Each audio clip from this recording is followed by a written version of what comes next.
Welcome back to another Goblin Traders Digimon Top 8, this time for May 2nd. This week in 8th place, we have Caleb with, I think this is an all-force Digimon deck. Yep, there it is. You got that tie, I think that's a V-Tamer tie with other blue Tamers, which really worked well with this whole Digimon line, right? Like, this is kind of what that blue archetype likes to do. I think that this deck is pretty cool, but I think I say that for every single deck. It's hard for me not to say I'm a fan of every deck when I'm a fan of this game.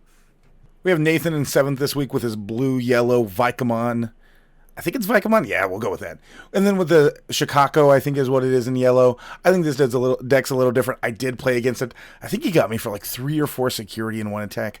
I like this deck in its own cool way because it's something different we just don't see. And I think that's a Metal Seedramon down there on the top. Or sorry, the bottom right as well. It looks like Justin in 6 is playing something close to that with Vicomon as well. You know, I'm a big fan of Puppet Mom, and yes, that is a Shikakumon as well. Man, I think this deck looks pretty sweet, and with that one of Omnimon, I'm a big fan. You got Harley in 5th this week with Black Blocker. I think this deck's actually really sweet. Like, out of all the decks that's different in this meta, I know someone else that played it in this tournament as well. I like Black Blocker. I think it's just a little too slow with... I think that's just black in general, having high-cost evolutions. But I think in the addition of Beast Cyclone makes this deck incredible. I didn't even know this card existed until they told me about it.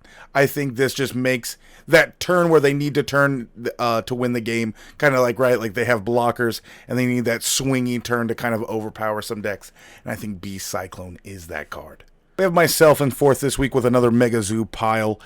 I like this version. I think the War Greymon is a little different. I think that's the flex slot, right? I didn't know what to choose. I wanted this to be the Inframon from the top 8 promo packs, but I want to try out other level 6s to kind of be able to have that 2 Omnimon 1.0, 1.5 to be that red level 6. I can't figure it out. I think this needs an additional level 6. I just got to see what that slot was. I'm not the biggest fan of Kaiser Nail. I know some people love it. I even in the future for the next week's video, you'll see I think I took it down to 2. I'm just not the biggest fan of that card because sometimes it just fizzles because we don't have the biggest of Digi-Evolutions in this deck. This week in 3rd, we have Lee's Yellow Shine Greymon list, I think is what he ran last week. I did not get a list yet, but I think I will get that soon and get that uploaded in the video now. So we'll just have an additional second just to talk about how good Shine Greymon is. I know, I'll say for next week's video, Lee, of course, dominated with Shine Greymon again.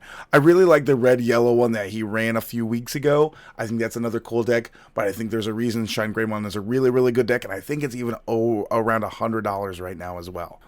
We got Moran in 2nd place this week with Mono Red. I think Moran got 2nd place. I'll update if that's wrong. But I have Moran for 2nd place playing Mono Red.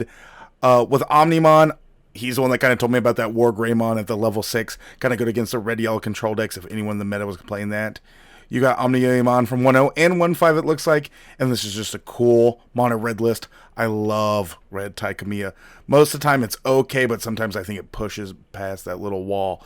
In 1st place, we have Dustin with purple something. This week it's purple Mastamon with yellow with One of Puppet. And that One of Puppet is really cool. I think it saved him a couple times. Playing different than some people play Mastamon. I know Mastamon can be taken a plethora of different ways. You got the Petermon, you got the Tinkermon, you got the Eden's Javelin, you got the 4 Magna Ange, and the 1 of Magna Dramon. This deck is pretty cool. There's a reason he went undefeated with it. Purple is just having those ways to get you out of those situations. I think purple-yellow is very underestimated, especially with it Mastamon. That card is a house, and having some really good 6s in both of those colors really makes this deck work. You can let me know what you thought about the deck list in the comment section down below. And if you like this video, please like and subscribe, and I'll see you next week with another Goblin Traders Digimon Top 8.